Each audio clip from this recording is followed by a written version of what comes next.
The easiest way to learn digital marketing is just go and do it. Create your own website. Go start a WordPress website. You can do it for free at WordPress.com, or you can buy your own domain name and pop up like a site on DreamHost and crank something out. And just try to learn and market your own site. Go read sites, whether it's mine at neilpatel.com or someone else's, that's fine. And just go and try to market your own site and get traffic. The best way of learning is just doing it yourself. We began our conversation with one of the most important topics, the future. And more specifically, the future of digital marketing. This is what Neil Patel had to say about digital marketing post-pandemic. With the pandemic, there's been a big boom on anything internet-based. It's convenient. You can get it delivered to you. You don't have to worry about COVID. And what you'll end up seeing in the future as well is because people are starting to order off of Amazon, people who have never ordered before, like my parents or people who are older, ordered online sites now, right? Like they're ordering from e-commerce sites. They're getting used to it. They're seeing how it actually can be cheaper and more convenient than even going to the store.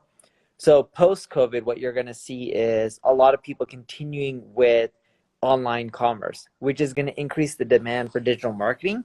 But it's also going to increase how competitive digital marketing is as well, which means you're going to have to spend more money, spend more time, more resources to get the same results that you were getting before. On the topic of digital marketing trends, we also wanted to cover, is there such a thing as content saturation? The answer might surprise you.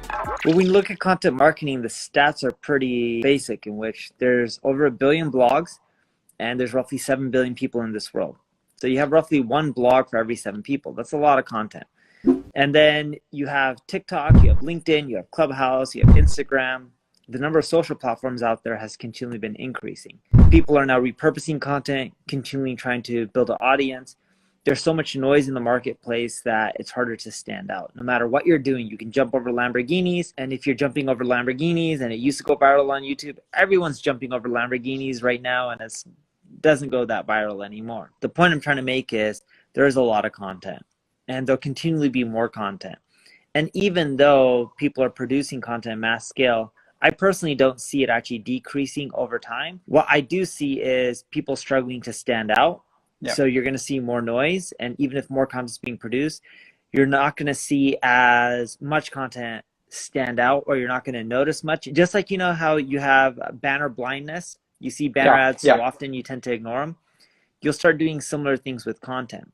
And there's a lot of tools that are coming up which AI is helping you create content, actually becoming easier to create it. There's tools like Canva that help you create the visual images even quicker. So it's just going to cause more people to create even more content. But again, I believe people are going to have quote unquote content blindness, similar to banner blindness, in which they're going to ignore most of the content. And because we began the topic of content marketing, I had to ask, what would his predictions for some content marketing trends be?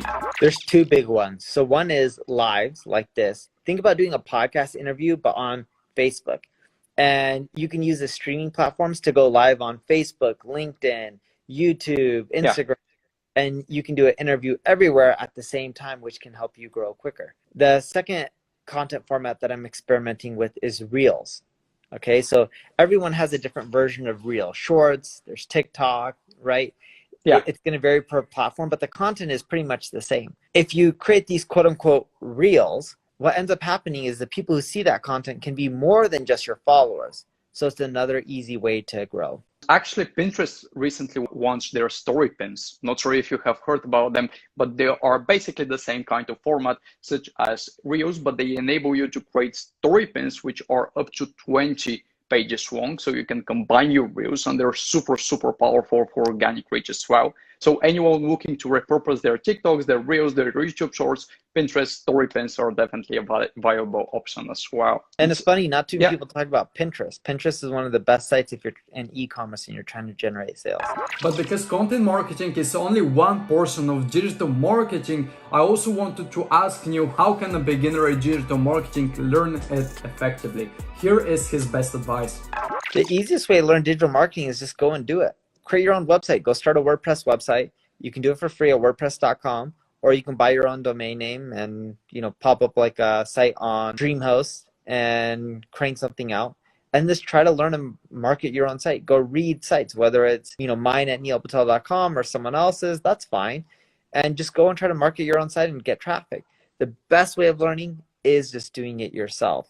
It's just not, you can read all you want, but if you don't actually implement, it's not going to take you that far. After you've gained knowledge in digital marketing as a whole, you'd also want to gain knowledge in one specific industry. Here's how to pick your niche according to Neil Patel. Figure out what you have more natural skills and start with that. And just focus. People used to tell you that you can do everything. You can't do everything. I can't be a doctor. I'm not good at it. I don't have the stomach to see the insides of someone or their blood. Like, that's just not me. Focus on what you're naturally better at, because that's what you'll enjoy, and just double down on be the best person at that one thing. And to wrap up the topic of digital marketing, I also wanted to learn what are some of the best resources that Neil Patel utilizes himself. Here is his list. I read a lot of blogs, more than books, because they tend to be more up to date, and then I do a ton of experimentation. Straight to the point answer. Do you have any book suggestions for our audience? I keep up with Search Engine Land, Search Engine Journal, Moz, Backlinko. But yeah, those are the main blogs that I'm keeping up to date with. And then the other thing I do is track all your competitors and see what they're doing and see what kind of content they're pushing out, and it'll give you ideas. The other thing to do is continually look out for your competitions on podcast interviews. A lot of times they spill their beans on how they're growing or what tactics they're doing, and listen to that because it'll give you ideas as well. After we have discussed digital marketing as a whole, as well as the future of digital marketing, I wanted to learn what is Neil Patel's social media strategy. Here's what he shared with us. I have this formula that's been working really well, in which 40% of the time I create beginner content being like how to tie a tie, how to install a toilet, stuff like that. I know that's extremely beginner, but that's the stuff that people are searching for, but it doesn't create tons of social shares and it doesn't create tons of backlinks. 10% of the time I'm creating advanced content with stats, data that shows me as an expert, stuff that'll get a lot of social shares, backlinks, but doesn't generate that many links. Then 20% of the time I'm focusing on rewriting older articles. I go into Google Search Console, I see the older articles, and I compare I take my last 30 days compared to the previous 30 days of the last year. So I'm comparing my last 30 days to the last year during the same time period, in essence. And I'm seeing which content generated more traffic back then than it does now. And I look at that content pieces and I see my competitors' ones and I rewrite mine and try to make it way better than theirs. So that way I can get more traffic to my older articles. And I do that 20% of the time.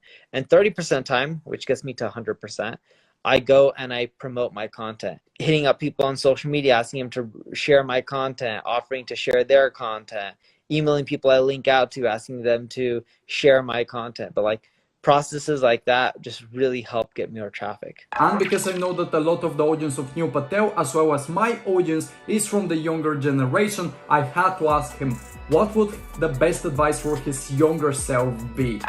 I would tell him to focus. When I was 20 years old, I had ADD. I tried doing way too many things. I should have just focused. And if I stuck with marketing and I stuck with just practicing and helping them with their marketing versus trying to do too many companies, I would have had one company that was much bigger, much larger, doing much better. But I didn't do that. I had ADD. People would tell me about a really cool idea like, hey, we should end up creating Invisalign through 3D printers, or we should do some random stuff, and be like, cool, let me give you some money, or let me try that. I should have just focused my energy and my efforts. And there is actually a great quote from my native language.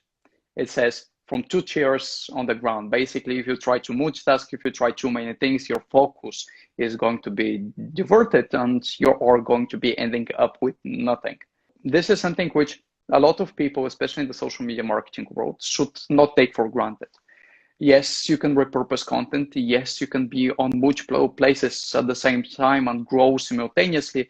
But unless you have those processes set in place, you're going to struggle with multiple social media platforms. I couldn't also miss the chance to ask him what would his best advice to social media marketing experts be. This is what Neil Patel had to say. Don't try to go viral. The other day I was talking to a friend and he's like, how many video views you have? And I'm like, I have 37 million video views and I did it without going viral. And I was like, it's just consistency. You keep creating content, you keep pushing it out there on the social platforms, you'll keep doing well.